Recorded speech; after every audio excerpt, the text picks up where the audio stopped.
Hello बच्चों, good morning. पिछले class में हमने पार्ट 2 गुलाब सिंह इस पाठ की शुरुआत की है। इस पाठ के लेखिका हैं सुभद्रा कुमारी चौहान। आज हम उसके आगे का पाठ पढ़ेंगे।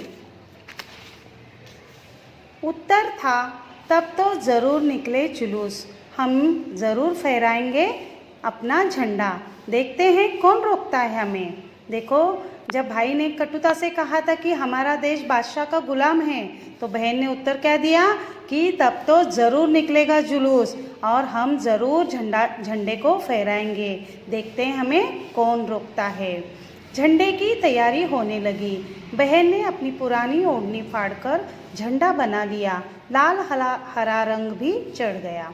भाई ने उसे अपने खेलने के डंडे से बांध लिया। झंडा तैयार था। देखो, जब उसने ये तय किया कि हम ज़रूर झंडे को फहराएंगे, तब झंडे की तैयारी शुरू हो गई। बहन ने अपनी पुरानी ओढ़नी को फाड़कर झंडा बना लिया और लाल हरा रंग भी उस पर चढ़ गया।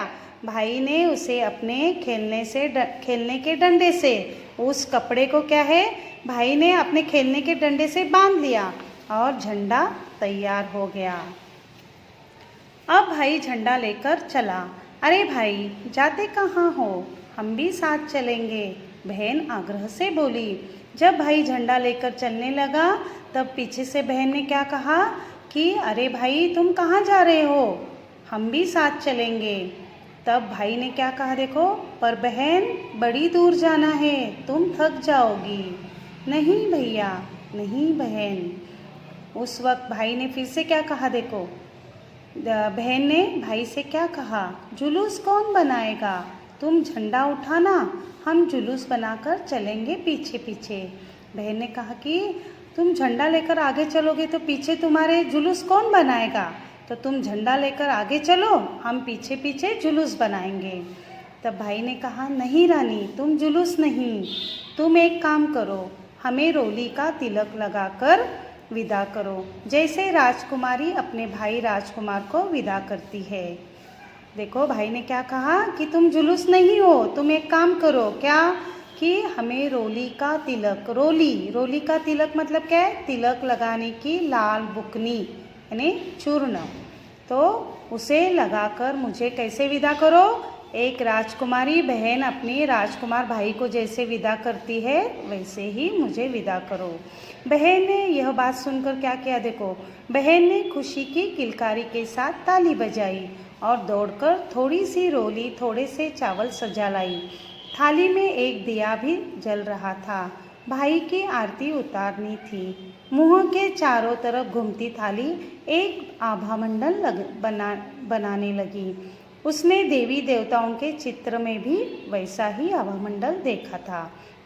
भाई के चारों तरफ वैसा ही आभा मंडल देखकर वह बहुत खुश हुई।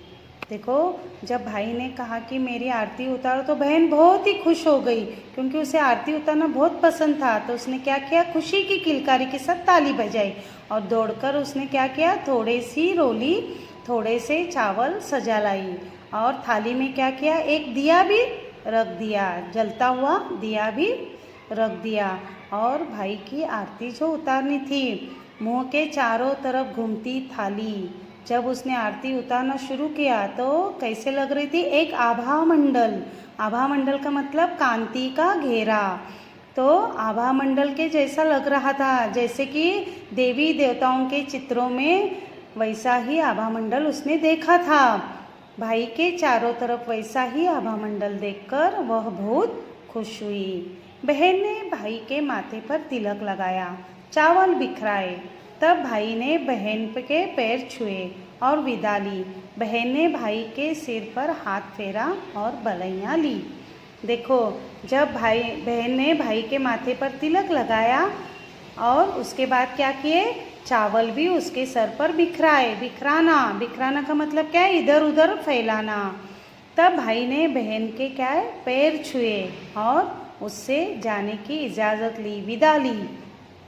बहन ने भाई के सिर पर हाथ फेरा। देखो, जब उसने पैर छुए तब बहन ने क्या किया, भाई के सिर पर हाथ फेरा और बलैया ली। बलैया लेना इसका मतलब क्या है? किसी के कल्याण की कामना करना। अब वह झंडा लेकर चला। बहन दरवाजे पर खड़ी देखती रह गई। कहानियों की राजकुमारी इसी तरह विदा देती है।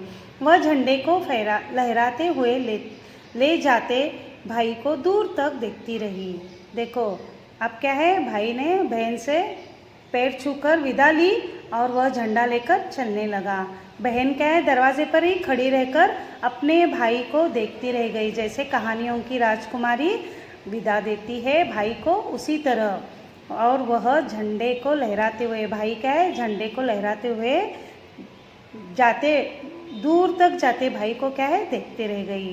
कुछ दूर जाने पर बादशाह के सिपाही ने झंडे वाले को रोका। वह न रुका। बादशाह के सिपाहियों ने गोली चला दी। वह गिरा, झंडा न गिरा, वह उसके हाथ में था।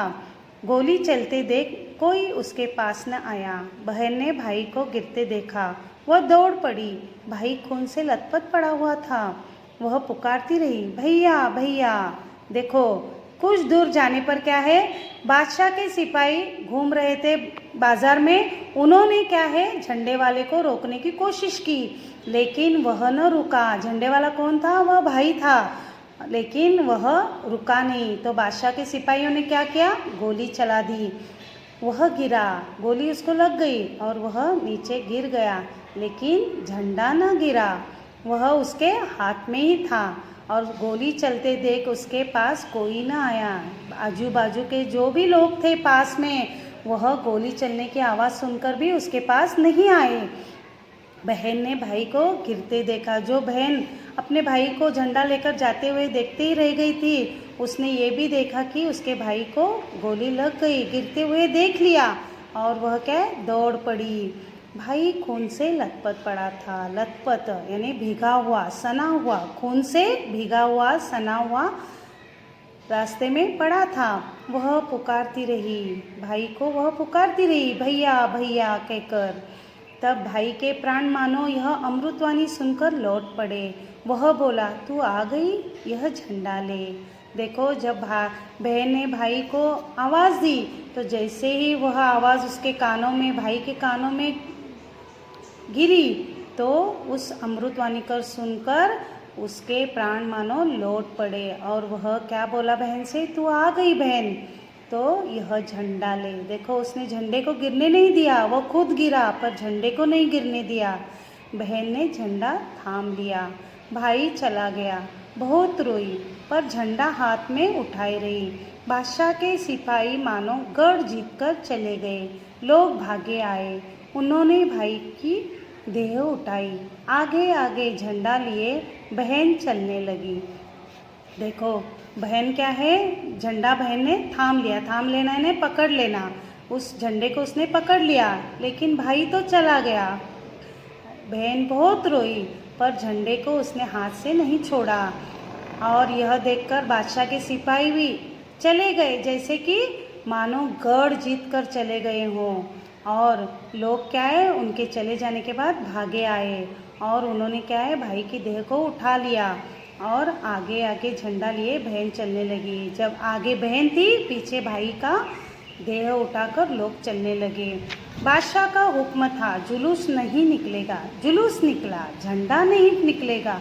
झंडा निकला और बड़ी शान से निकला।